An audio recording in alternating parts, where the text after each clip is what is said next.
Yo creo que todos. Llevemos un día en los caminos del Señor, como llevemos una semana, como llevemos años, así seamos pastores, así seamos en cualquier parte de la iglesia, cualquier columna de la iglesia, queremos cambios transformados. Tu transformación de vida no vendrá cuando estés orando o postrado en el lugar secreto clamando a Dios por un cambio. Aurea hablaba de la figura que pusimos, que es un iceberg. Vemos que siempre el iceberg es un pedacito y al fondo es mucho más grande. Podemos estar postrados en el Señor y muchas veces podemos ir hasta con máscaras al Señor. ¿Y qué me refiero con máscaras? De que no le decimos al Señor realmente lo que nosotros tenemos en nuestro interior. Hay veces, muchas veces vamos, pero es a queja, a hablar del otro, a mostrar muchas cosas, muchas facetas que nosotros sabemos, pero se las callamos al Señor y así también somos en la iglesia, en el trabajo, con la pareja, aún con los hijos. Entonces sigamos. Así es como Dios, al momento de ir al lugar secreto, ahí es como Dios tomará todo lo que nosotros vamos a hablar, Él toma nota de todo lo que estamos diciendo. Al salir del lugar, entonces sí encontraremos todo aquello que te dará la oportunidad de ser transformado como pedimos. Porque será fuera de ese lugar cuando tú encontrarás al ofensor, al que tendrás que bendecir, así un sinfín de deseos donde tu vida comenzará a ser transformada. Si haces lo que Dios te pide, perdonar, amar, bendecir. Cuando estás en oración tienes la intención, pero cuando ves en medio de la situación tendrás la oportunidad de ser transformados. O sea, no digo que el estar en el lugar secreto y ponerle nuestras cargas, nuestras inquietudes al Señor sin máscaras, no vamos a ser transformados. Él allí nos equipa, ahí nos da fuerza, ahí nos da fortaleza, pero en el lugar donde vamos a realmente a tener el cambio es en la calle, es en el trabajo, es en la misma iglesia, porque aquí mismo nos pulimos unos con otros, porque como dicen en el mundo no somos monedita de oro, aquí nos lijamos, aquí nos pulimos. Entonces, si queremos tener una vida transformada, tenemos que primero ver qué tengo yo dentro de mi ser que aún está en proceso. En mi caso, digo, yo llevo bastantes años en el Señor, para muchos puede ser poco, para unos me llevan más años que yo. Y aún hay cosas que trabajar, pero también el Señor me decía, has dado pasos. Y el enemigo más grande que uno tiene es la mente y el enemigo te dice, no, no has cambiado. Y en esos días yo hice un acto que me dijeron, ve, yo tengo eso. Y yo decía por dentro, uy, sí, Señor, yo ya había cambiado eso. Listo. El enemigo me lo quiso poner otra vez y yo dije, no, no puedo darle chance al enemigo que me vuelva a recordar mi pasado porque yo ya no soy así. Entonces, cuando estamos en la calle, es que tenemos que empezar a hacer el fruto del Espíritu. Es donde tenemos que empezar a ver los cambios y no hay nadie más que nos evalúe que la persona que está al lado. Ma, tú no eres así. Ah, eso lo cambiaste. Entonces, como es el dar al paso todos los días y anhelar de verdad ser como Cristo, porque en la intimidad nosotros no somos nadie. En la intimidad somos, mejor dicho, una pulguita delante del Señor. Allí Él nos transforma, pero en la calle, como Dios es un alfarero y somos las tazas. La intimidad nos rompe, pero afuera es donde la taza va a servir para servir el café, es donde sirve para que Él deposite el agua, pero esa agua no es para nosotros, esa agua es para dar a los demás. Entonces, eso es mi semillita de hoy, es como que en la intimidad miremos qué hemos cambiado y evaluarnos, check, ya no soy así. Para que cuando estemos en la calle nos digan, ves, ¿qué tal cosa? No, yo ya lo cambié, pero me falta cambiar más cosas. Todo es un proceso. Hay veces queremos cambiar de la noche a la mañana, como también queremos que nuestros hijos cambien de la noche a la mañana. Las que son casadas quieren que cambie el esposo de la noche a la mañana, que el jefe cambie de la noche a la mañana, pero todo es un proceso. Entonces, eso era todo por hoy. Feliz Día de las Madres. Y le damos la bienvenida al predicador hoy, el pastor Víctor.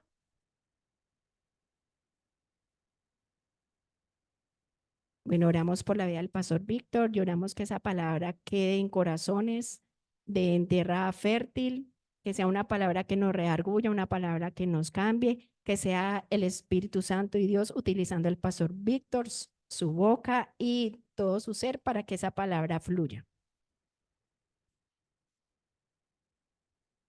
Este tablero, amadito, tiene esta, no sé si cuadremos un poquito más acá, un poquitico más adelante y ladeadito ahí, no tan, así como más de ladito, o sea, como para poderlo, eh, no, qué pena los de allá, pero me toca mirarlos, estos son.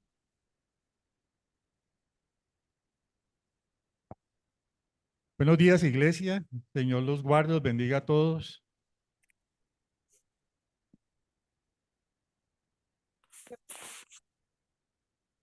Amén.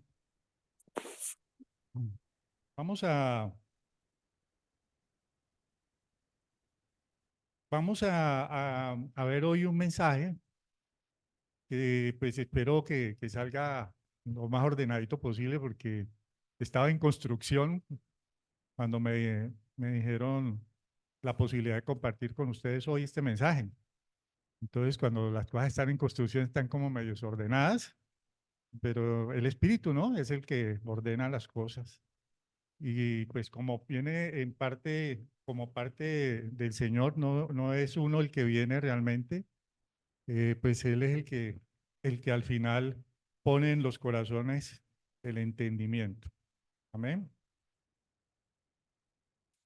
Esta palabra, hace unos días, hace que como un mes más o menos, no sé si a ustedes les pasa que uno se despierta en medio de la noche, madrugada, pero no es por algo físico, hay algo como que lo despierta a uno. A mí me ha pasado muchas veces y uno se despierta y dice, ¿qué fue lo que me despertó, no? O sea, a veces pues es un ruido, algo que pasa, pero a veces no hay ninguna causa que uno vea, porque yo me desperté y estaba todo muy silencioso, muy oscuro, muy tranquilo. Mi esposa estaba durmiendo a mi lado sin ningún problema. El perro estaba tranquilo, porque también a veces ladra y friega, entonces lo molestan. Entonces, ¿qué pasó? Yo normalmente me quedo unos minutos viendo si vuelvo a reconectar el sueño y cuando veo que no, dijo, no, hay que pararse. Uno quedarse en la cama es mal negocio y sobre todo cuando uno siente que hay algo, no, que hay alguien que lo está despertando. Y me desperté, fui lo más sigiloso posible para no despertar a mi esposa y me bajé a la sala. Y cuando yo sé que cuando estoy como en esa parte, sé que es Dios, que es el Espíritu, el que me empieza a hablar. Y cuando bajé y me senté a orar, porque sentí que había que orar, en ese momento muy bueno, yo estoy hablando de las 3:30 de la mañana, que sentí orar, empezó el Espíritu a hablarme de este mensaje, pero sobre todo a hablarme de la presencia de Dios. Y entonces yo sentí empezar simplemente a adorar, porque ¿qué hace uno delante de la presencia de Dios? Adorar, claro, alabar, sentir que uno está como pegando aquí algo, ¿no? Entonces, siente uno que es que yo estoy un poquito incómodo, qué pena molestar. Esta mesa pongámosla como a ese ladito, y es que está como muy atravesado. Eso, para poderme mover. Entonces, ¿qué les estaba diciendo? Ah, ya. Sí, entonces yo empecé a declarar la presencia, a invocar la presencia, a hablarle a la presencia, pero pues lo único que a mí me fluía era realmente, amaditos, quebrantarme, porque empecé a quebrantar y hacía mucho tiempo no sentía eso, y empecé a orar, empecé a cantar, pues sigilosamente, muy como a esa hora. Y cuando estaba en toda esa situación empezó a mostrarme a hablarme el espíritu de esto que les quiero compartir. Y y a partir de ese momento empezó a llegar muchas cosas a mi mente sobre lo que era, lo que significaba la presencia de Dios. Recuerdo que mi esposa también, no sé por qué también se despertó. Yo estaba como les digo, muy sigiloso, estaba muy callado, pero ella sintió despertarse y se sentó conmigo y nos pusimos a hablar y a compartirle y me puse a compartirle, me puse a predicarle a esa hora a ella y, y terminamos conversando casi una hora, 2 horas más. Y después me fui a dormir y dormí plácidamente como 2 o 3 horas más. Entonces, cuando uno siente que hay paz, en lo que es del espíritu viene con esa paz que es por dentro. Y me sentí, digamos, en la necesidad de que este mensaje había que compartir. Entonces, cuando uno adora en secreto, cuando uno está en lo silencioso, cuando uno está en lo oculto, cuando uno está en lo secreto que dice la palabra, allí no hay pues esas expresiones que uno va a dejar en la iglesia, ¿no? Allí es el espíritu y uno. Allí hay una absoluta y total sinceridad en el corazón de la persona. Ahí no hay que orar en público y por lo tanto no hay que orar para que los demás lo escuchen, sino simplemente para lo que Dios necesita que uno le diga. Y de la manera como Dios empieza a mover el corazón de uno, entonces así mismo empieza a responder. Pero cuando hay una manifestación de la presencia de Dios, uno no está indiferente. O sea, la presencia de Dios lo sacude a uno. La presencia de Dios lo mueve. Como les decía, yo me empecé a quebrantar, tuve que doblar mis rodillas ahí porque sentí muy fuertemente que alguien estaba conmigo, que alguien estaba a frente mío, que alguien me estaba escuchando, que incluso me tocaban. Es una cosa tremenda. Y entonces hay un mover que arranca desde adentro y se empieza a manifestar hacia afuera, porque pues todo tiene ese proceso. Entonces, yo le diría que en algún momento todo creyente, todo cristiano, toda persona que diga tener una relación con Dios, tiene la necesidad de sentir, no, de reconocer la presencia en su vida. Porque no es posible tener una relación con alguien de la cual uno no anhele su presencia. Piensen hoy, por ejemplo, hoy es el Día de la Madre. Los que perdimos a ese ser hace tiempo, quisiéramos, anhelaríamos hoy tenerla, poderla abrazar, poder compartir con ella. Mi mamá era muy risueña, mi mamá era muy festiva, le encantaba la música, bailar. Entonces nos levantaba a todos. Entonces, uno podía llegar aburrido o medio cansado allá y terminaba bailando con ella y cantando y pregando y riéndose. ¿Sí? Entonces, perder esa alegría, perder ese centro emocional es difícil, ¿no? Y, y entonces en el corazón siempre queda un anhelo por esa persona. Siempre tiene como ese deseo, ojalá estuviera aquí. Entonces la presencia de Dios también crea en nosotros un anhelo, una forma digamos, como de relacionarnos más profundamente, que no sea solamente el conocimiento en la cabeza, en las ideas. Miren, en la palabra cuenta que la presencia de Dios era muy fuerte. En el Antiguo Testamento, la presencia de Dios podía ocasionar la muerte a la gente. Moisés, que anhelaba la presencia, que le decía al Señor, yo no me voy de aquí hasta que tú no me reveles tu gloria, o sea, hasta que tú no te hagas presente, tuvo que meterse por allá en una roca, protegerse, y lo único que alcanzó a ver fue como una oreja y parte de la espalda del Señor, porque si la presencia de Dios se lo hubiera manifestado de frente, había quedado hecho un charquito de sangre ahí. Y la palabra lo cuenta. Era tan fuerte la presencia de Dios que él, que invocaba al Señor y se encontraba en el tabernáculo, tenía que salir de ahí con la cara cubierta porque su cara resplandecía tanto que los demás podían enceguecer solo mirarlo a él. Y no era la presencia de Dios, era él que reflejaba la presencia de Dios que había estado delante de él. Y además los israelitas tenían temor de la presencia porque cuando subían al monte, él, vamos al monte, dijo, no, nosotros por allá no, porque se oían relámpagos, se sacudía la tierra y había una manifestación de un poder tan grande que ellos se sentían intimidados y nadie se le ocurría, y no, la presencia de Dios, ¿quién va a ir a hacer por allá? Nos mata. Y no era un problema de conciencia, de culpa, no, era que la presencia de Dios se manifestaba de esa forma. Para poder él crear y mantener una relación del Antiguo al Nuevo Testamento, se tuvo que meter en el estuche humano de la piel, del cuerpo, de lo que somos como seres humanos, para poder mantener una relación y poderle hablar a los demás, hablarle a su pueblo como le habla un hombre a otro. Y entonces Jesús vino a manifestar la presencia del Padre porque Él les dice, ¿no? El que me conoce a mí, ¿a conocer quién? Al Padre. Él era, portaba la presencia de Dios, pero ya era un hombre común y corriente. Ya ellos podían hablar con el Señor. Se hizo tan débil, pongámoslo así, en términos humanos, que hasta fuimos capaces de matarlo. A ese Dios que nadie podía ver.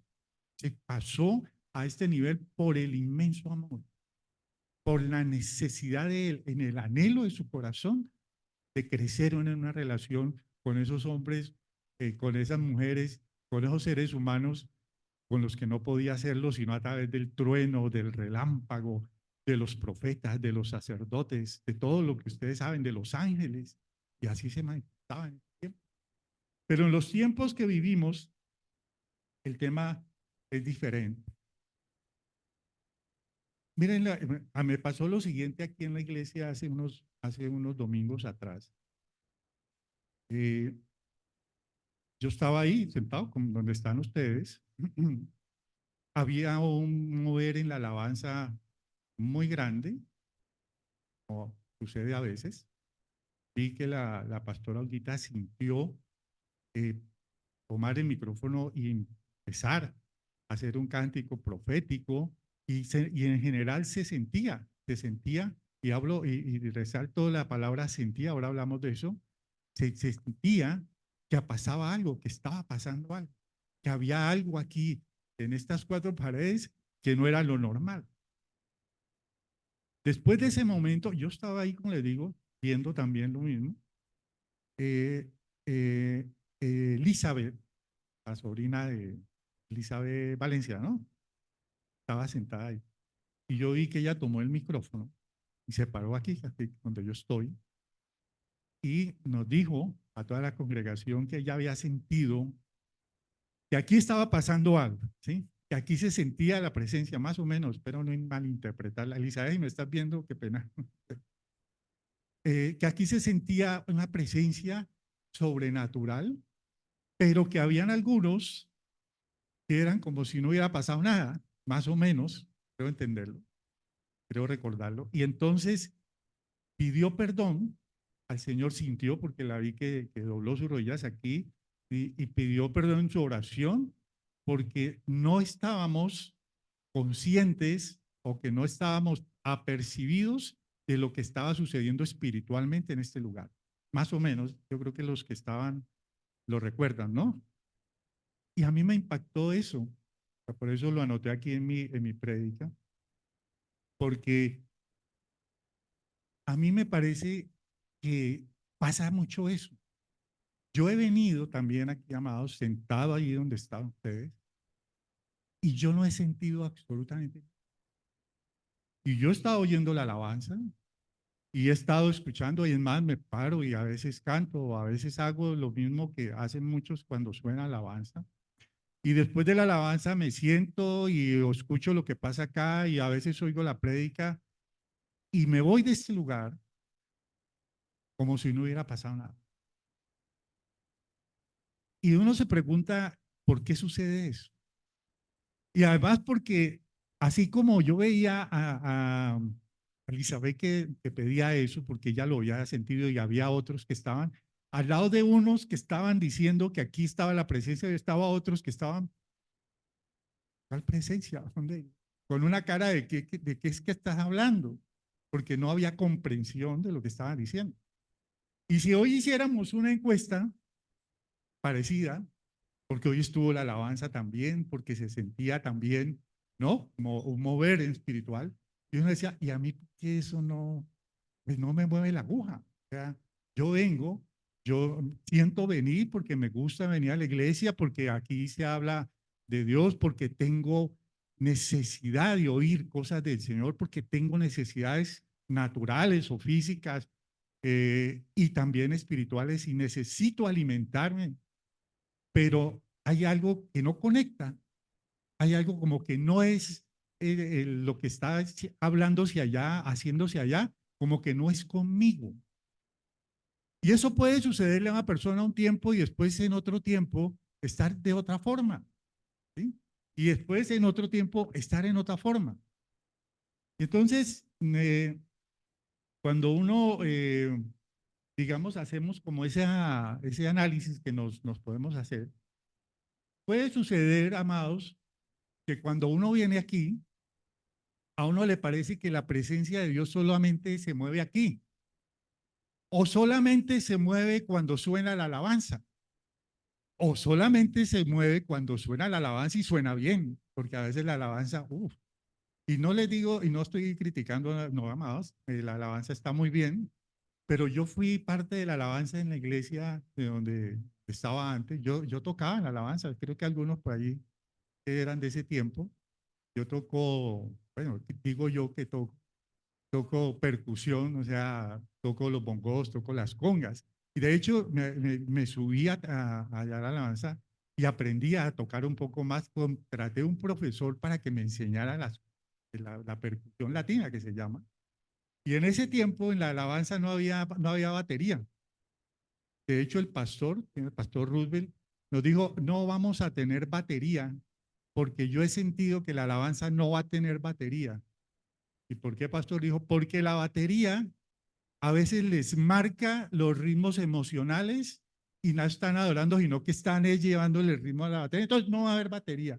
Si vamos a adorar de corazón y suprimió la batería. Pero como yo tenía pues la inquietud, él me dijo, bueno, un día voy a irte a escuchar a ver cómo se oyen. Y no había sino una guitarra, había un teclado y las congas y el bongo mío. Y pues sí, sonaba parecía como un grupo de serenata de esos ¿no? Sonaba así, ¿no? A veces sonaba como la guitarra y todo, entonces sonaba muy como de bolero, muy cubano sonaba la cosa. De todas maneras yo lo hacía porque tenía ese anhelo por alabar, por adorar. Yo no canto, amado. Un gato atropellado canta mejor que yo. Entonces yo de eso no le entro, pero sentía tocarla. Entonces un día me escuchó y dijo, ve, suena eso, yo quiero que sea algo así, de ese estilo. Y yo duré años tocando de esa manera. Entonces cuando yo me hacía acá en la alabanza y yo veía cómo se movía la congregación en el momento, yo podría percibir cuando había una conexión con la congregación. Y entonces la gente se paraba y todo, y a veces se ahogaba el sonido de la música, porque era muy bajito, frente a lo que la gente empezaba a cantar, a danzar, y se levantaban, y como les digo, éramos 3 o 4 en la alabanza, no habíamos, incluso las voces eran 1 o 2 de las hermanas que cantaban. Entonces, ¿por qué les digo esto? Porque uno a veces hace esa distinción, dice, bueno, yo en la iglesia yo me siento incapacidad de cantar, levantar las manos, danzar, brincar, pero en otro lugar, por ejemplo, en la casa, por ejemplo, en la oficina, por ejemplo, en la empresa, por ejemplo, cuando usted va en el mío o en la moto, o va en el carro, ¿siente uno eso? ¿Siente? O sea, es una pregunta sincera, no estoy haciéndoles aquí preguntas capciosas. ¿Siente uno realmente ese impulso? ¿Se puede transferir esa misma alegría, esa misma pasión que uno siente al momento acá en la alabanza o al momento del cántico? ¿Se puede transferir a otro lugar? Porque a veces uno divide en su mente el lugar sagrado, los instrumentos sagrados, el momento sagrado, el momento efusivo, emocional, espiritual, pero en otros lugares no es lo mismo, no funciona. No es como si fuese algo que estuviera en mí, sino que está en mí alrededor. Es algo que me emociona, es algo que me impulsa a sentir adoración en ese momento, pero cuando eso se acaba, no pasa nada más. Mire, discutía, no, conversaba con mi esposa sobre este tema. Y yo le decía, pero es que se sentía la presencia, así es que ahora hablamos de esa palabrita, pero es que se sentía la presencia y todo eso y todo. Muy bien, pero es que no, ella y yo también predicamos, a veces, como lo estoy haciendo hoy. Y entonces yo le decía a ella, ¿y por qué cuando termina la alabanza y empieza la prédica, uno ve acá a la gente y hay uno por allá bostezando, hay otro que se está quedando dormida, hay otra que uno la ve lela, hay otros que ponen una cara de aburrimiento? Y dice, ¿por qué si la presencia estaba aquí y por qué desapareció? La culpa del predicador, porque es aburrido, porque dice unas cosas que uno no entiende, porque dice unas vainas que no tienen nada que ver conmigo, porque esto y la y estamos hablando de la palabra de Dios, ¿no? Es decir, el mismo Dios al que lo estábamos alabando, adorando, diciendo, tú estás aquí, cuando Él empieza a hablar, todo el mundo se va, emocionalmente, espiritualmente, no queda nadie a quien hablarle. Entonces, si realmente la presencia de Dios hubiese sido convocada a este lugar y estuviese en este lugar, entonces la misma emoción que había en el momento de la alabanza tendría que haberla en el momento de la palabra, ¿o no? Pero dígame sinceramente, ¿la hay? ¿Existe? Muchas veces, vuelvo y le repito desde mi experiencia, yo predico la palabra, a veces algunos me comentan, me gustó mucho o hacen algún comentario, muy bien, lo entiendo, pero lo que uno no percibe es esa misma emoción, esa misma pasión. Y se lo digo porque a mí me emociona la palabra. O sea, yo estoy apasionado porque mi esposa, estoy leyendo un libro, estoy emocionado leyendo un libro. Para mucha gente leer no emociona, pues eso es, pero a mí me emociona.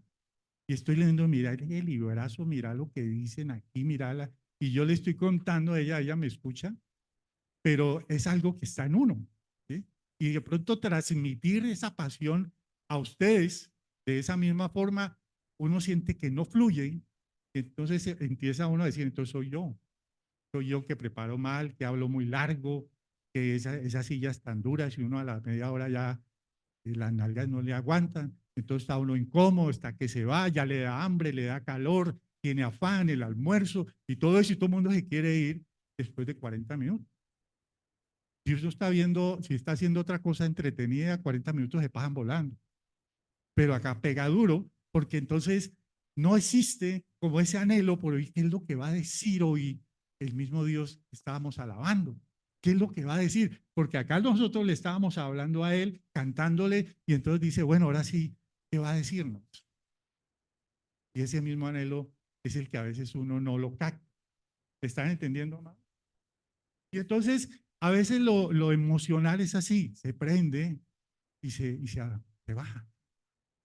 Yo tengo yo lo llamo el síndrome de la leche hervida. Eso es con mi mamá. En el tiempo, pues cuando yo era niño, yo sé que muchos de aquí tienen una edad donde ya ni se acuerdan de eso, otros ni siquiera la vieron. La leche no la vendían en cajas ni en bolsas. La leche se la llevaban a uno a la casa a un señor. Por allá, un día llegó un hombre a caballo en la casa y ellos llegaban en bicicleta, llegaban en moto, ordeñaban la vaca, echaban la leche a la cantina que se llamaba y llevaban esa leche, así como la ordeñaban y la llevaban a la casa a uno, ¿sí o no? Y esa leche había que hervirla o hervirla. Eso no se lo podía. Había que hervirla, pues la leche cruda, pero no leche pasteurizada, homogeneizada, con vitamina B. ¿Qué vitamina le echaba eso? Pues lo que le caía del camino, me imagino. Tierra y todo eso y llega con todo eso. Pero había que hervir la leche. Y mi mamá a veces ocupada o ponía, ojo, que puse a hervir la leche.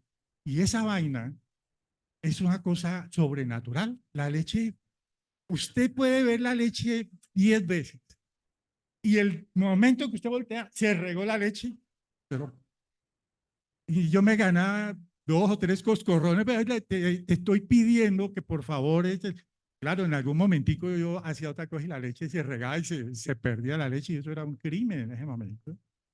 Entonces yo aprendí a pararme así al frente hasta que esa vaina no hervía, yo no me, y entonces ya sabía uno que tenía que bajarlo porque si no le bajas al fogón, que fregó esa vaina, eso quedaba, era humo nomás.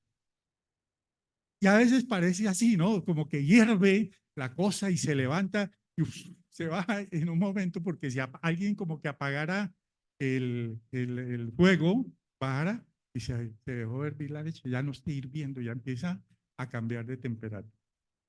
Entonces, cuando yo escuchaba esto de Elizabeth y me acordaba de todas estas cosas, yo vi hace un tiempo, hay un canal en televisión de estas aplicaciones, hay uno que se llama History Channel, lo han visto alguna vez? A mí me encanta porque hay unos programas que me gustan mucho. Habla mucho de historia, por eso se llama History Channel. Entonces, hay un programa que vi hace un tiempo que se llama, yo no lo he vuelto a ver, se llama Armas Ancestrales. Y enseñan en cada capítulo cómo se hacían las armas que se usaban en las guerras antiguas, en los pueblos antiguos. Y entonces, un día explican cómo se hacía una masa, cómo se hacía una jabalina, cómo se hacía. Y un día me gustó mucho el programa porque empezaron a explicar cómo se fabricaba una espada y explicaba él el conferencista que había una espada muy famosa, de pronto aquí que está hermana Auri, de acero toledano, que hacían en Toledo, España, más o menos en la época medieval, desarrollaron una técnica, las espadas eran famosísimas, porque ya en la época del acero combinaban el hierro, el carbón y otros metales, y eso lo fabricaban, y las espadas tenían unas características tremendas que no existían. No veían, uno, porque eran muy flexibles, es decir, uno las podía y no se partían. Lo segundo era que eran muy fuertes, entonces el golpe contra otras cosas no las partía y se conservaba mucho el filo de la espada. O sea, no había que estarlo haciendo, y además eran muy ligeras para la mano. O sea, era una maravilla eso. Entonces la gente, los grandes reyes, los grandes generales, los ejércitos se encargaban las espadas a Toledo, y los herreros de Toledo eran muy famosos por la manera como fabricaban la espada. Y entonces este hombre explicaba en el programa que el herrero sometía la espada a 3 fases. ¿Sí? La primera era obviamente el fuego, ¿sí? El crisol, que había un horno tremendo a una altísima temperatura. Entonces ahí metía el material, que era, como les digo, una mezcla de hierro, acero, carbón, lo mezclaba y todo eso. Y ahí se cocinaba eso y ahí se bajaba la masa ardiente, se metía en molde. Y lo segundo era ponerla en el yunque y empezar a darle con un martillo, a darle, para irle dando forma. Y cuando la espada estaba como ya entre caliente todavía, pero entonces llegaba y la metía en el agua, y generalmente las mejores espadas, la época para hacer las mejores espadas era en el invierno, porque se usaba la nieve, el hielo, para que el contraste de la espada al calentar el agua fuese muy grande, o sea, hubiese un cambio muy fuerte de temperatura que hacía que las moléculas de hierro y acero se cohesionaran y se hiciera muy dura, muy fuerte. Sí, el temple, se le daba el temple al acero, ¿sí? ese cambio de caliente, golpes, golpes y después, ¡pum!, le daba, pero el herrero es el que sabía cuántos golpes, cuánto tiempo, cuánto había que volver porque el proceso se repetía. Volvía y cuando se enfriaba, llegaba y ¡pum!, otra vez la tenía ahí, la sacaba y la volvía y ¡pum!, otra vez. Y dependiendo de los tiempos, era la clave para que la espada tuviera la mayor calidad. ¿Me entienden? Entonces, acero toledano, sí señor, era el acero de Toledo. Entonces, muchas veces aquí en la iglesia somos como esas espadas. A veces estamos en el horno y estamos en el calor y en el fuego del espíritu, y entonces uno siente que todo lo que está pasando en la iglesia es con uno porque es el espíritu avivado en medio de ese fuego abrasador. Y todo lo que sucede, como les digo, tiene que ver con lo espiritual. Y entonces uno está como con todos los sentidos alerta, la parte emocional conectada, y uno siente que el espíritu vive en uno y está en uno y se mueve de esa forma tremenda. Yo tuve tiempos así hace muchos años y a veces uno anhela volver a eso. Y entonces uno está sentado ahí desde que entra a la iglesia, desde que lo saludan, todo tiene que ver con el espíritu y uno, la alabanza es tremenda, hasta los avisos le suenan. Las empanadas le parecen a uno que el Espíritu Santo se las tiene preparadas, porque todo lo que pasa en la iglesia tiene es como la antena levantada para todo espíritu. Pero a veces pasa que se sale uno del fuego y ya lo que le empiezan a dar es martillo, y entonces vienen los golpes normales de la vida, los sufrimientos, las preocupaciones, las deudas. Y entonces uno saliendo del fuego, pues como que sí, como que lo recibe, pero llega un momento en que como el fuego va bajando, lo que más se va sintiendo es ¿qué? Golpe. Y sin embargo, está en ese proceso. Y después del golpe lo meten a uno en un profundo cubo de hielo con agua helada. Y entonces pasa uno de haber estado en el fuego ardiente a no sentir nada. Y en la iglesia no está pasando nada. No, esa alabanza. Nada, muchachos tocan, pero eso como que no pasará absolutamente nada de tal hora a tal hora. Y cuando él la predica, no, esa palabra no tiene harto, aburrido, y hay mucha gente que en ese proceso se va quedando, porque está uno sentado y todos en la iglesia estamos en diferentes etapas. Usted está sentada ahí y ahí está en el fuego ardiente y el que está a la izquierda está en el hielo. Y usted está cantando y alabando y sacando y el otro corre ahí para que no lo va a pisar, pero no está pasando. Y uno dice, ¿por qué me pasa esto? ¿O por qué fulano? Y yo siento uno que está el ambiente, que está en el aire, el espíritu moviéndose, ¿y por qué media iglesia sí y otra parte no? Y entonces, cuando yo veía este programa que les cuento, yo dije, yo entiendo que en los procesos de Dios, porque todos están en el mismo proceso. El que está en el fuego, el que está en medio del golpe y de la prueba, y el que está en el hielo, todos estamos en el mismo proceso. Es el mismo herrero, es el mismo Dios, es el mismo espíritu, el que les toca poner por temporadas de esa forma, porque es la manera de templar, es la manera de templar el carácter, es la manera de forjar lo que Dios quiere, pero toca así. No podemos permanecer todo el tiempo en el fuego porque entonces jamás habría espada, se derretiría, no existiría, se evaporaría. Tampoco todo el tiempo en el golpe porque se necesita consolidar la forma de tal manera que después del moldeo tiene que haber la consolidación del... Y todo es parte del mismo proceso. ¿Cómo les parece? Todo es parte del mismo proceso. Y uno se desespera a veces porque uno dice, a mí, ¿qué me pasa? ¿Por qué yo no siento la presencia? Además, porque cuando lo exhortan a uno, como tocó ese día que les decía, entonces uno dice, sí, yo estoy mal. Entonces yo estoy mal porque yo llevo meses en las mismas. Y el problema a veces, amados, es que tampoco entendemos la temporada, porque las temporadas son importantes.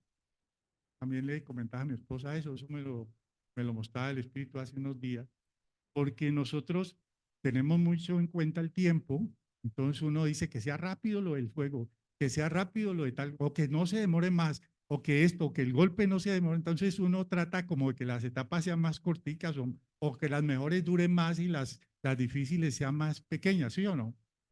Pero el tiempo no significa nada para Dios. Entonces, le decía a mi esposa, ¿ustedes ven series? ¿Algunos? ¿Sí? Cuando uno ve una serie, usted ve que la serie dice series, ¿no? Y la serie tiene ¿qué? Temporada. ¿Y las temporadas que tienen? Capítulos. Y entonces, claro, la serie, ¿cómo se llama? Víctor, el carácter de Víctor, así se llama la serie. Resulta que la primera temporada, juego. ¿Cuánto es? Bueno, primer capítulo, muy bueno. Segundo, muy bueno. Tercero, listo. Siguiente temporada, golpes. Y empieza el golpe. Y dele, uy, que acaba estos capítulos, están muy largos, muy complicados. 3 capítulos. La otra duró 3 capítulos y estábamos en 10 y no hemos terminado la temporada. Y ya por ahí ya terminaron 15 capítulos, se acabó la temporada de golpe y sigue el hielo, el frío. Y dice, no, este sí hay que tratar de pasarlo rápido porque se enfría mucho. Entonces, nosotros vivimos en esas temporadas porque el problema del tiempo es que Dios tiene que terminar la obra y tiene que terminar lo que quiere hacer con cada uno. Si te quedaste en la primera temporada, ahí fue, o en la segunda, ahí fue. Y hay personas que duran la temporada toda la vida. Dije, yo no he podido salir de aquí. No, sino golpe tras golpe tras golpe. Y yo que va a terminar y vuelven otra vez. Y además vienen reforzados, recargados. Y a veces la temporada que eran de 5 capítulos van 20 y yo nada que termino. Y se le acabó la vida y no terminó la temporada. Eso significa que no hubo obra. Sí, el herrero estuvo ahí, sino que no pudo terminar porque el material salió muy malo al trabajo. ¿Sí? Y hubo que volverlo a reciclar y volverlo a meter un poquito al fuego, volverlo a golpear y volverlo a meter. Y el material se resiste y se pone difícil y se le revela al herrero. Entonces, tú dale más golpes porque creo que la segunda etapa es la que hay que manejarlo para eso. Entonces, si me están entendiendo, amados, ¿sí no estamos entendiendo? Entonces, nuestra vida cristiana muchas veces está en esta situación. Y cuando nosotros estamos en estas, tenemos que entender lo que estamos viviendo para que no nos, para que no nos desesperemos, para que no entremos en esos desesperos que a veces suceden. Esta palabra, esta prédica se llama el fuego ardiente de la presencia de Dios. Y me venía acordando que esta iglesia se llama, y yo decía, bueno, el fuego, ¿por qué hay avivamiento? Porque alguna vez hace un tiempito estudiamos los avivamientos. ¿Alguien estuvo en ese instituto? Bueno, algunos creo que estuvieron. Y yo les explicaba cómo el Espíritu Santo prendía el avivamiento en las iglesias. Y no era a través de la alabanza, era a través de la palabra. A la gente no se emocionaba con la música, se emocionaba era con la palabra. Y entonces en los avivamientos lo que hay es un tiempo de horno en donde Dios permite que muchos a la vez estén en el horno del fuego, porque está a todo el mundo avivado. Y el Espíritu lo usa porque el fuego es muy contagioso. Ustedes han visto los grandes incendios forestales que estuvimos viendo allá. Ustedes ven cómo se queman hectáreas y hectáreas y hectáreas en cosa de días, porque el fuego salta muy fácil de uno al otro y se va prendiendo y encendiendo. Cuando se ve un avivamiento, al menos en la parte externa, cuando todo el mundo está encendido. Y ese encendimiento hace que uno transmita al otro. A veces el avivamiento arranca por una sola persona, que está avivada, o por un grupo de alabanza que avive, o por una predicación que mueva el corazón, pero el Espíritu es el que determina cómo se enciende el fuego. ¿Y por qué se termina? Que ya me les explicaba, porque esos grandes avivamientos duran 5, 10, 15, 20 años y de pronto no queda ni cenizas de todo eso. ¿Qué pasó? Porque el material se consumió. Porque cuando solamente hay el fuego, entonces todo el mundo dice, ya en qué pasó, los pasamos a la siguiente etapa. Porque no se pueden quedar encendidos todo el tiempo porque se derriten, se desaparecen. Y por lo tanto hay que entrar en las segundas temporadas, en las terceras temporadas. Y esas no son tan populares y no son tan buenas. ¿Sí? Y eso, cuando pasa la segunda temporada, las iglesias se pueden dividir. Las iglesias entran en conflicto. Las personas se aburren, las personas empiezan a buscar otro lado porque se acabó el fuego y entonces hay que irlo a buscar al otro lado donde nos calienten, calienten, calienten todo el tiempo. Y a veces no sucede así en los pueblos de Dios. ¿Estamos entendiendo, amados? Yo quiero explicarles brevemente aquí, yo espero ser breve en esta parte, ¿por qué nos pasa esto?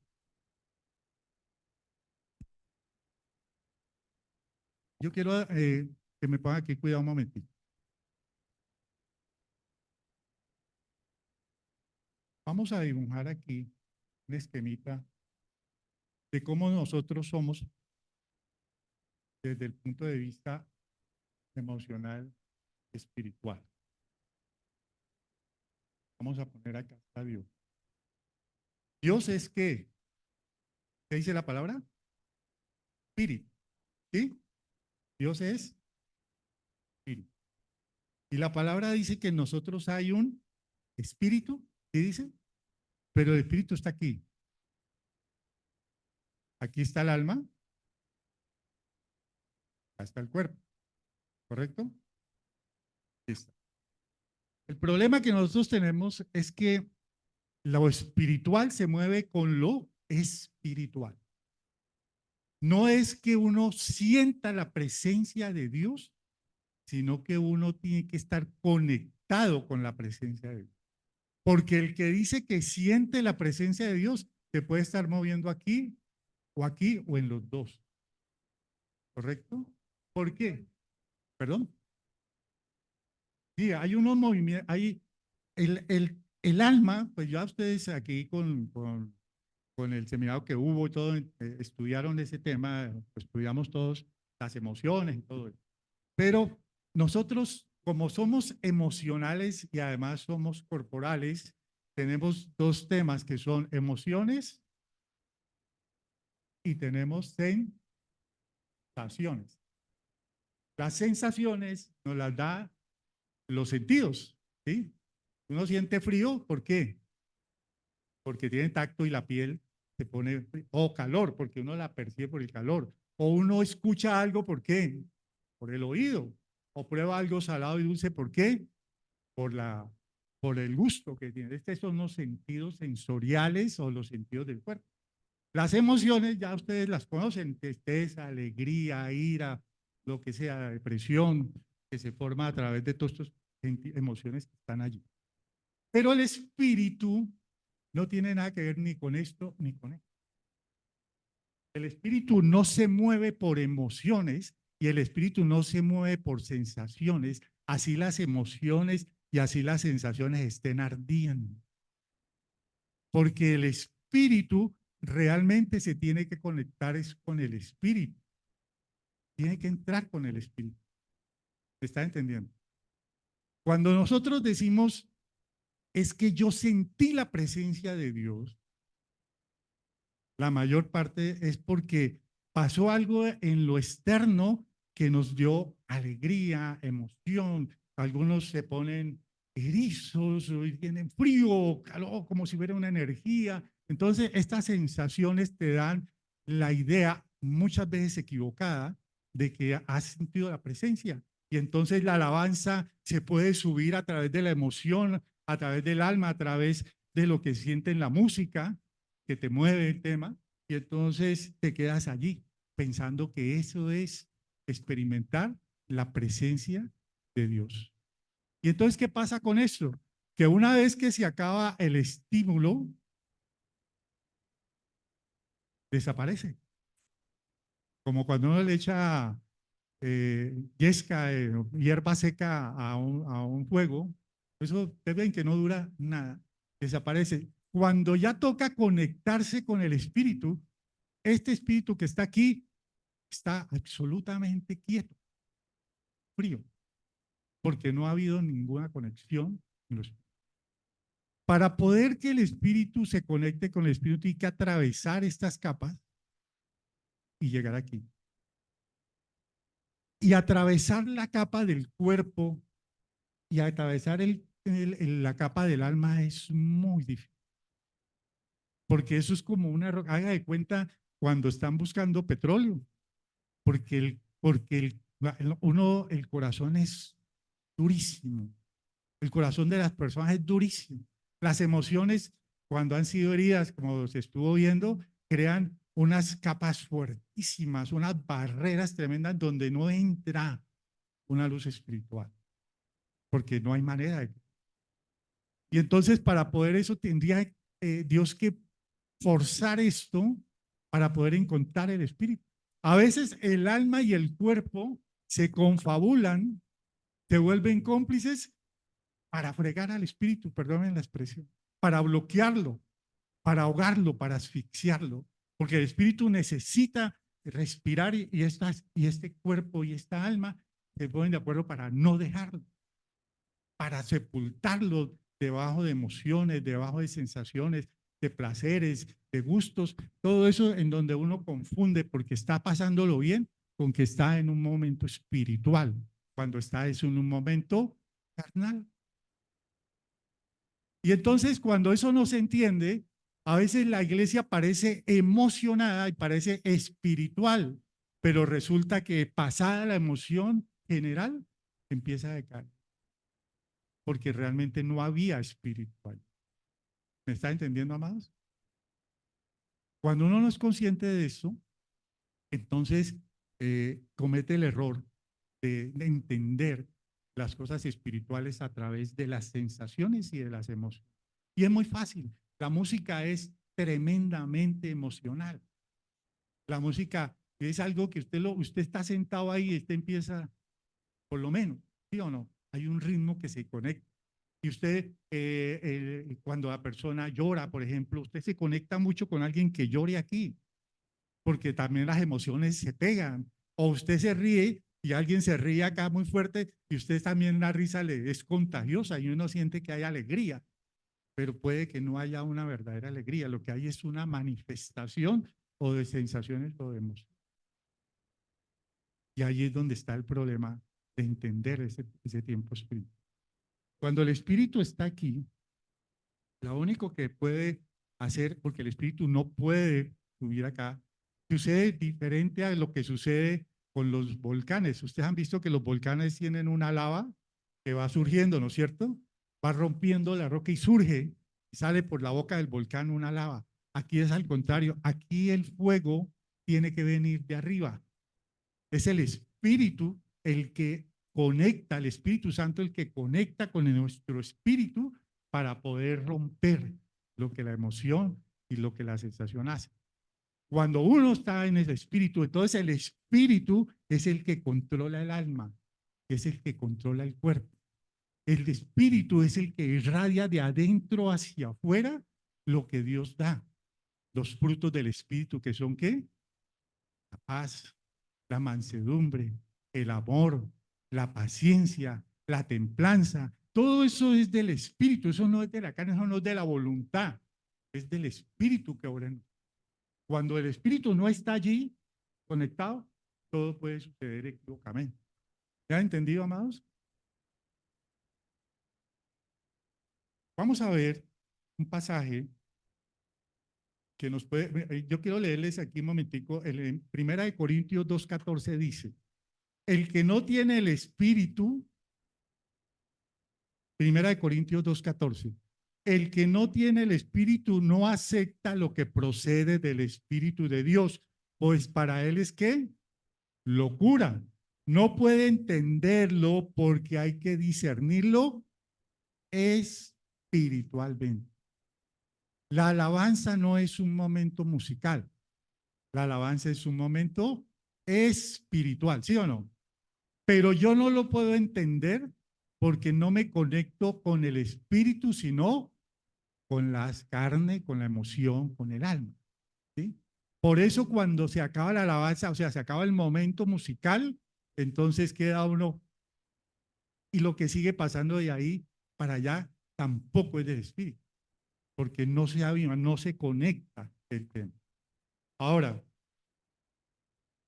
eh, el Espíritu Santo es el único, me falta explicar, el Espíritu Santo es el único que puede conectar esto con esto. Porque el Espíritu Santo, dice la palabra, es comunión con Dios. ¿Sí? El Padre es amor, Jesús es gracia y el Espíritu, comunión. ¿Correcto? Y entonces el Espíritu Santo es el que obra aquí. Aquí no está la voluntad. Uy, yo voy a hacer que mi espíritu se conecte. No pasa nada. Es el Espíritu Santo el que tiene que obrar, el que tiene que entrar. Por eso el Señor dice, me voy, pero les dejo el Espíritu para que el Espíritu haga el trabajo, la obra de subir y bajar. Este señor de acá tiene que mandarle una razoncita al de adentro y entonces el Espíritu Santo es el único que la puede llevar. Para eso tiene que penetrar estas capas. Pero no es que el señor de acá le dice al alma que le diga al Espíritu. El Espíritu no se mueve a través del alma, el Espíritu se mueve a través del Espíritu. ¿Entendido, amados? Vamos a leer un pasaje y ya con eso entramos a la parte central y creo que queda entendido. Lucas 24, 13, 14. 13 en adelante, perdón. ¿Estamos ahí? Me dice. 24, 13 en adelante. Me dicen cuando estemos allí. Dice, aquel mismo día, dos de ellos se dirigían a un pueblo llamado Emaús, a unos 11 kilómetros de Jerusalén. Estoy leyendo la nueva versión internacional, en su palabra dice más o menos lo mismo. Iban conversando, estamos hablando de dos discípulos del Señor, que después de la crucifixión, después de todos los eventos que ustedes conocen, iban a un lugar que se llama Emaús, y Emaús quedaba más o menos a 11 kilómetros de Jerusalén. Era un viaje de unas 6, 7 horas, más o menos a pie. O sea que había tiempito para hablar, ¿sí o no? Y ellos, mire, ¿y sabe cómo se llama Emaús? O sea, ¿qué significa Emaús? Agua tibia. Entonces, venían caminando del fuego hacia lo tibio, y de lo tibio, ustedes saben qué sigue de lo tibio, lo frío. Entonces, iban conversando sobre todo lo que les había acontecido, y sucedió que mientras hablaban y discutían, Jesús mismo se acercó y comenzó a caminar con ellos. ¿Pero qué? No lo reconocieron, pues sus ojos estaban velados. Miren cómo ellos, que habían sido discípulos de Jesús, que habían compartido con él, no se sabe cuánto tiempo, pero seguramente buena parte de esos 3 años que él tuvo su ministerio, a pesar de haberlo visto muchas veces, de haberlo escuchado, llegó un hombre y se les juntó en el camino y se puso a hablar con ellos y ellos no lo reconocieron. ¿Por qué? Porque ellos iban en el cuerpo y en el alma. Ellos iban era comentando los sucesos tristes que habían sucedido, perdón la redundancia, en Jerusalén. Entonces Jesús llega y se les junta y no los reconoce. ¿Por qué? Porque sus ojos no estaban capacitados para verlo. Ya Jesús había resucitado. ¿Qué vienen discutiendo por el camino? Preguntó. Se detuvieron cabizbajos. Subraye cabizbajos, ¿qué significa? Venían tristes, compungidos, deprimidos, desilusionados, decepcionados, no querían saber nada de nada, parecidos a muchas veces como nosotros caminamos. ¿Sí? Yo el año pasado, les quiero decir, estuve caminando cabizbajo casi buena parte del año. Y muchas veces esa es la manera como nosotros caminamos en la vida, compungidos, preocupados, angustiados, ansiosos, deprimidos, esto, lo otro, lo malo que ha pasado, todo eso. Uno de ellos, llamado Cleofás, le dijo, ¿eres tú el único peregrino en Jerusalén que no se ha enterado de todo lo que ha pasado recientemente? Ya están tan desubicados que le preguntan a Jesús el que ya había vivido en carne propia todo lo que había pasado. Oiga, y usted no está enterado. Ya ni siquiera reconocieron que era el que tenía el protagonista de todos estos hechos. ¿Qué es lo que ha pasado? Que a mí me parece ver el humor del Señor aquí, ¿no? O sea, dice, haciéndose el bobo. O sea, en una versión bayuna diría, y Jesús haciéndose el bobo les preguntó, ¿qué es lo que ha pasado? ¿Sí? O haciéndose el atembao, ¿no? Dice, ¿qué es lo que ha pasado? La NTV, Nueva Tradición Bayuna, dice. Ellos respondieron, lo de Jesús de Nazaret era un profeta poderoso en obras y en palabras delante de Dios y de todo el pueblo. ¿En qué término le hablan a él? En el término de pasado. O sea, Jesús para ellos ya era historia. Ese era un profeta muy poderoso, lleno de milagros, lleno de palabras, de mensajes, pero lo liquidaron. Los jefes de los sacerdotes y nuestros gobernantes lo entregaron para ser condenado a muerte y lo crucificaron. Entonces ellos le cuentan todo lo que ya Jesús había vivido. Pero nosotros abrigábamos, óigame aquí subraye su Biblia, nosotros abrigábamos, nosotros teníamos la esperanza de que Él era quien redimiría a Israel. Y quiero decirles algo, si hay algo que nos desconecta totalmente del Espíritu, son las preocupaciones. Las preocupaciones de la vida, eso nos saca. Mire, yo he estado, como les digo, allí sentadito donde ustedes están y he estado totalmente ido del culto. Mi mente totalmente ida. Lo escucho mecánicamente. Oigo por allá que habla un señor, una señora. Escuché por la alabanza algo que hablaron de unos avisos y unas cosas y me voy en las mismas. ¿Por qué? Porque mi mente está totalmente abstraída del espíritu. Mi alma está compungida, mi alma está atormentada, amado. A veces el solo hecho de venir cansado, mal dormido a la iglesia, es algo que de una vez le digo, es algo que ni siquiera debería ser. Lo más espiritual a veces que uno puede hacer es dormir, recuperarse físicamente, hacer que la mente vuelva otra vez, pero sentarse allí a recibir un mensaje por más de una hora o lo que dure la palabra, a sabiendas de que no lo va a recibir, es perder el tiempo.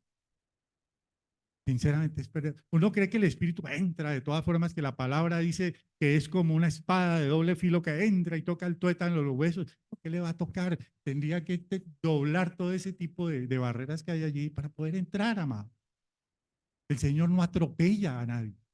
El Señor lo que busca es tu corazón y tu disposición para entender las cosas. Pero dicen estos hombres que tenían la esperanza, lo que ellos tenían en su corazón era una profunda desilusión con Dios, porque Dios no había respondido a lo que ellos anhelaban de Él. La mayor parte de nuestros sufrimientos y de nuestras preocupaciones es porque creemos que Dios no escucha, que Dios no actúa, que Dios nos va a decepcionar o ya nos decepciona. Tanta oración, tanto clamor, tanto doblar rodilla y nada, de nada, de nada. Entonces ellos obviamente estaban decepcionados porque, miren, habían oído al Señor decir, yo soy el Hijo de Dios, yo soy el Hijo de mi Padre, está en los cielos. ¿Lo habían oído o no? Y a ese mismo hombre lo vieron después colgado en una cruz decir, Padre, ¿por qué me has abandonado? Y si el Padre lo había abandonado a él, ¿qué pensaban de ellos? No, ni hablemos de lo que va a pasar con nosotros. Y esa desilusión con Dios es muy complicada porque la desilusión con Dios le plantea a uno tres preguntas bien graves. La primera es, ¿por qué Dios no habla? ¿Por qué no me responde? ¿Por qué no habla conmigo? ¿Por qué Dios, segunda pregunta, por qué Dios no actúa? Si Dios sabe lo que estoy pasando, ¿por qué no actúa? ¿Por qué no hay acción de parte de Dios? ¿Por qué yo no lo veo? Y la tercera es, Dios sí puede hacerlo. Porque las dos primeras te llevan a la duda, como decía Juan Camilo hace 8 días, y la duda hace que pienses que Dios ya está totalmente ajeno a tu situación. Y entonces abrigábamos la esperanza del que redimiría a Israel. Es más, ya hace 3 días que sucedió todo esto. También algunas mujeres de nuestro grupo nos dejaron asombrados. Esta mañana muy temprano fueron al sepulcro, no hallaron su cuerpo. Cuando volvieron, nos contaron que se les habían aparecido unos ángeles quienes les dijeron que él está vivo. Tenían la revelación completa. Tenían la revelación completa, la muerte, la crucifixión y la resurrección. Tenían el testimonio de las mujeres. Tenemos que creerle a las mujeres, tenemos que creerle a las mujeres. Pero tenían la revelación de las mujeres y no habían podido entender. No habían podido entender. Y uno viene aquí y uno tiene a revelar. Hay una palabra en la Biblia que ustedes tienen en la mano, está la revelación completa, las respuestas a las preguntas que lo atormentan a uno en la vida. Pero uno dice, no, Dios no está conmigo, mire, estoy. Ese sentido de aislamiento, de soledad en lo que uno cree que está caminando en la vida es muy, muy peligroso. Es tóxico. Porque cuando uno cree que anda solo pasando todos los problemas y las afugias, uno siente que prácticamente está por desaparecer en cualquier momento. Esto me va a consumir, esto me va a matar, esto no tiene solución. Y entonces dice, y algunos de nuestros compañeros fueron después al sepulcro y lo encontraron tal como él había dicho a las mujeres, pero a él, ¿qué? No lo vieron, no lo vieron. Pues claro, que él iban a ver que ya había resucitado. Esperaban encontrar un cadáver, pero ya sabían que había sido resucitado.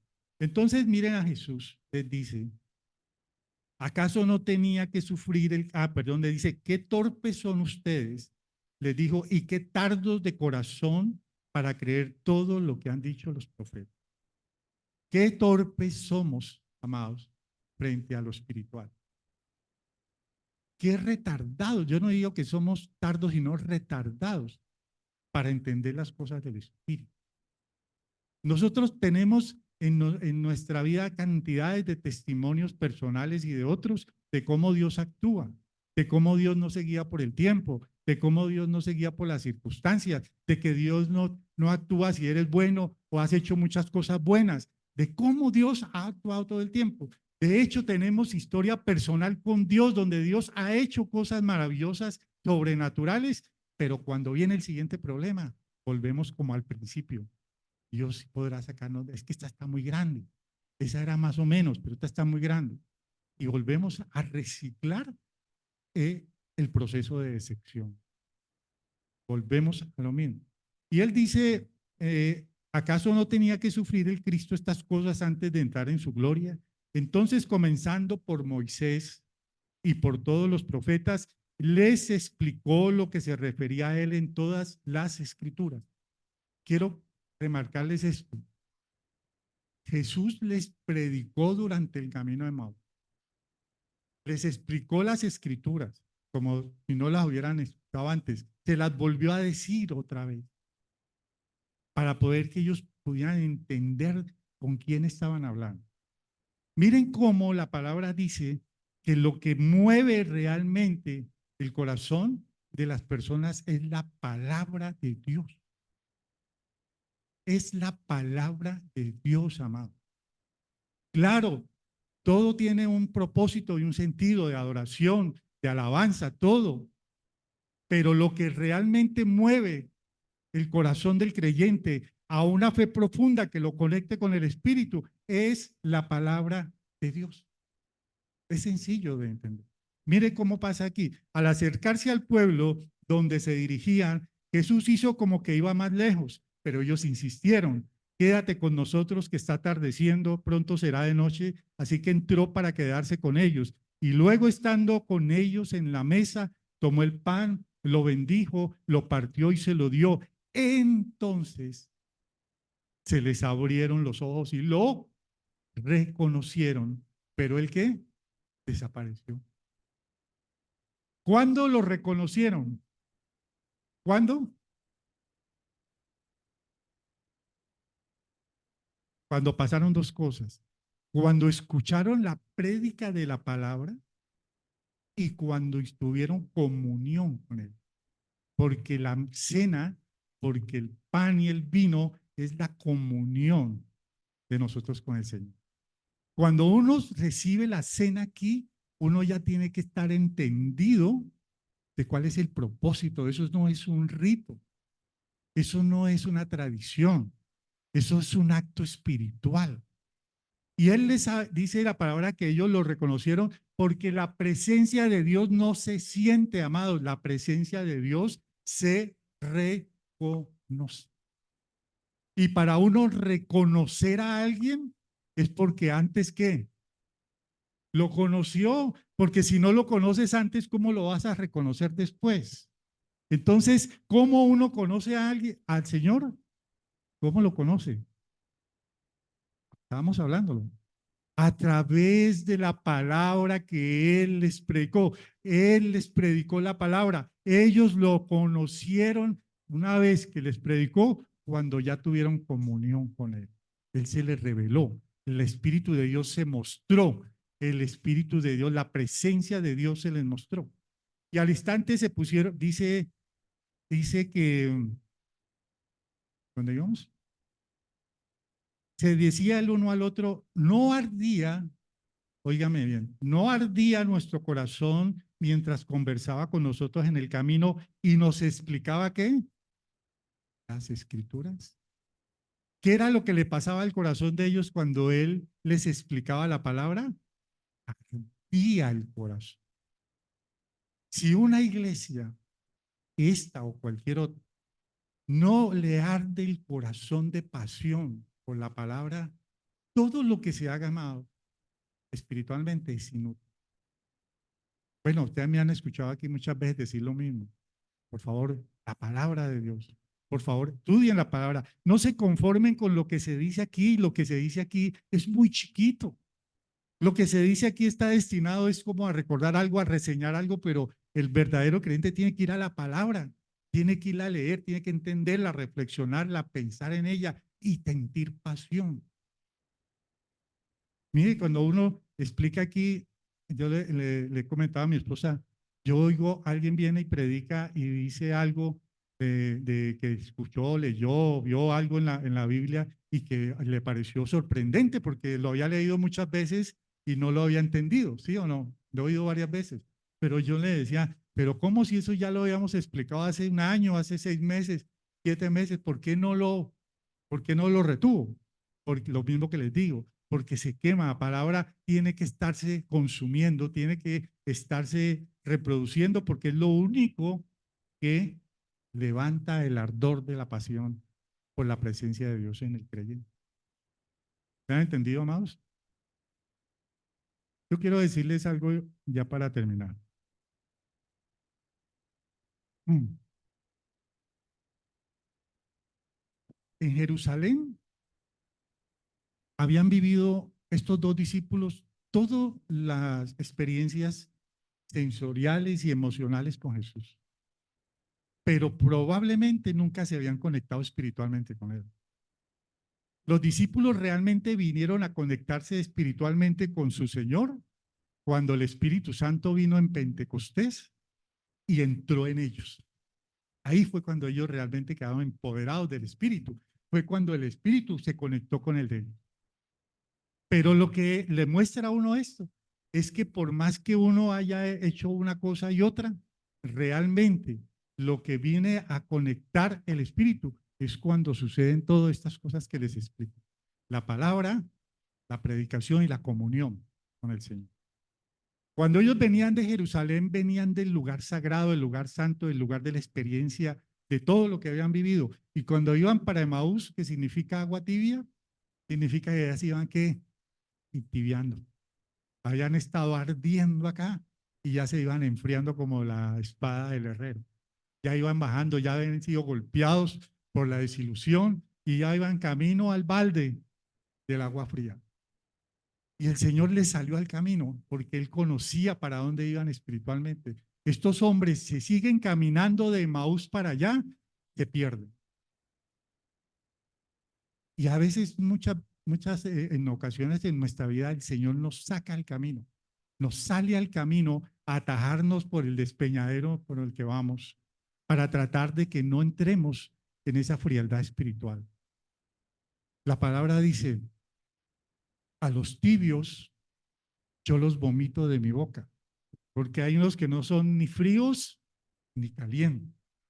Mire que el mismo Señor dice, ojalá fueran fríos, pero los tibios yo los vomito. ¿Por quiénes son los tibios? Los que estamos en estas emociones subiendo y bajando. A veces sentimos al Señor y a veces no lo sentimos. A veces nos emociona, a veces no nos emociona. A veces nos sentimos bien con Él, pero a veces nos sentimos mal. Pero en lo espiritual pasa nada. Y yo les digo algo, alguien puede estar aquí en este momento muy lleno del Espíritu y está tranquilo. Y está en paz y está en equilibrio. Pero alguien puede estar muy lejos del Espíritu y saltar y brincar y cantar y danzar y gritar, pero está en cuerpo y emoción. En el Espíritu, porque es que el cuerpo y el alma no detectan el Espíritu. No están diseñados para eso. Pero el Espíritu puede estar avivado adentro y ser una persona, como les digo, de esas características. Pero cuando ellos se devuelven de Emaús a Jerusalén, miren, cosa tan de Jerusalén a Emaús, el Señor iba físicamente con ellos, ahí no lo reconocieron. Cuando van de Emaús a Jerusalén, el Señor ya había desaparecido, dice la palabra, se desapareció, o sea, físicamente ya no estaba, y sin embargo iban con la certeza, con la alegría, con el gozo de la alegría de decirles a sus compañeros, Él está vivo, Él se nos mostró.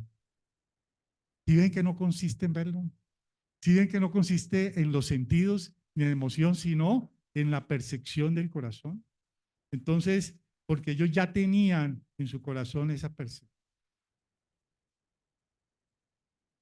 La presencia de Dios, amados, es algo tan tremendo, genera una conmoción tan fuerte que para uno es muy difícil como describírsela. Muchas veces uno, la dificultad que uno tiene cuando predica es cómo transmito la emoción, la pasión de la revelación que sentí en esta palabra. Para mí es emocionante y yo quisiera expresarlo y tener las mejores palabras para decirlo, pero uno se queda corto, porque la verdad, yo lo que puedo hablarles es a su mente, a su cerebro, y el Espíritu es el que tiene que introducir esa palabra a su corazón. Pero uno realmente en la presencia lo sacude. Mire, hace muchos años, la experiencia más fuerte espiritual que yo he tenido sucedió hace mucho tiempo, mis hijas estaban pequeñas. Yo estaba acostado durmiendo, mi esposa estaba al lado, y a eso, no sé, calculo medianoche, me desperté la misma situación que les describía. Pero mi despertar fue raro porque se me empezaron a mover los labios, solos. Yo no sabía qué hablaban y yo me tapaba la boca y seguían hablando y se movían como cuando uno está expresando palabras, pero yo no me oía nada y yo dije, no, me dio un ataque. Lo primero que dije, no, que me fui, mejor dicho, por eso me está dando algo. Y yo miraba a mi esposa y estaba tranquila y yo me sentía como que había una energía extraña que se estaba moviendo de pies a cabeza. Y cuando yo estaba en eso, empecé a sentir desde los pies como un cable helado, frío, porque la sensación en la piel era eso, que me envolvía. Y me fue envolviendo, y me fue envolviendo, y yo hablando acá, y esa vaina subiendo, y yo sin poderme mover, me envolvió las manos, los brazos, y yo quedé como amortajado en ese cable, que me cubrió todo.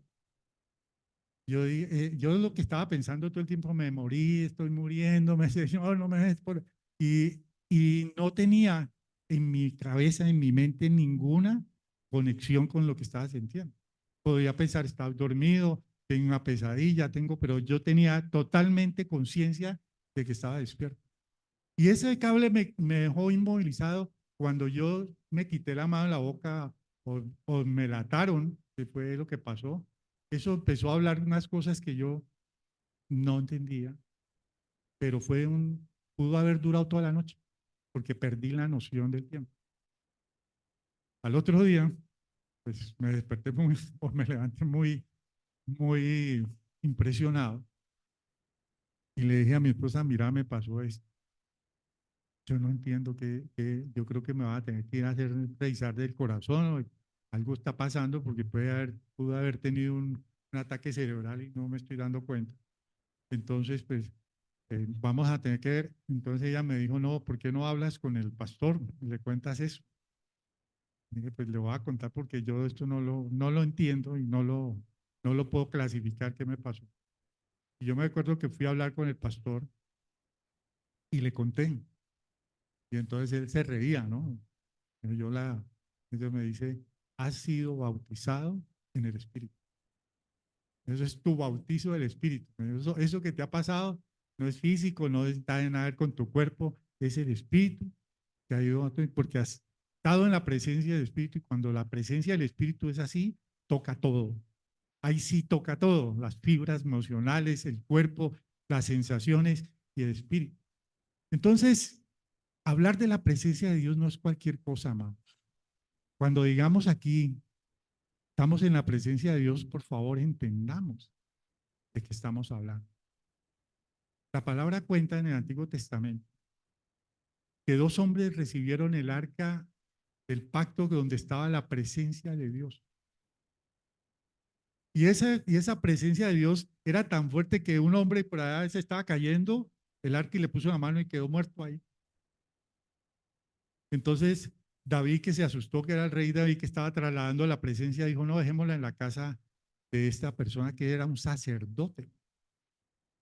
Y se llevaron la presencia a la casa de ese hombre.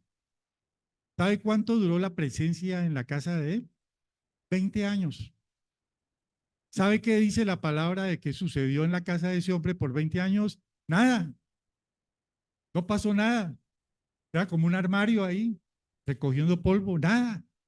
Y él era un sacerdote del templo.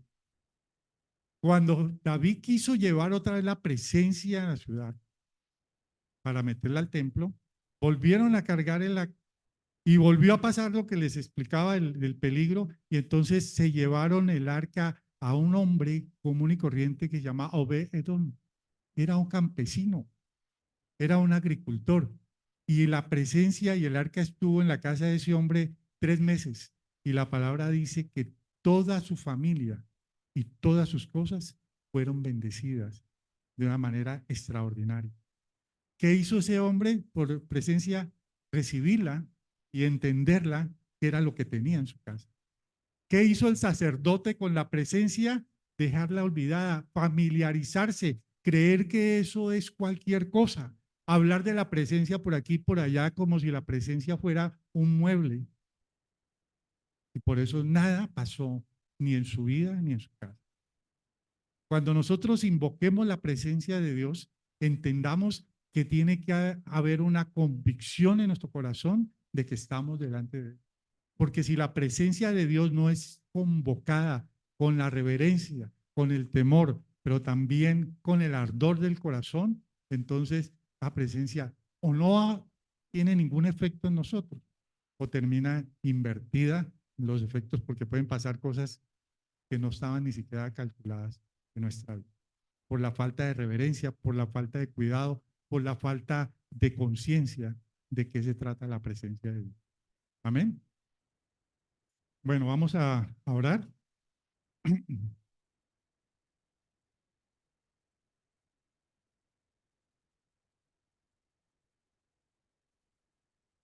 Lo importante, amados, es que entendamos que tenemos que adorar en espíritu y en verdad. Es la única forma de adorar y de orar.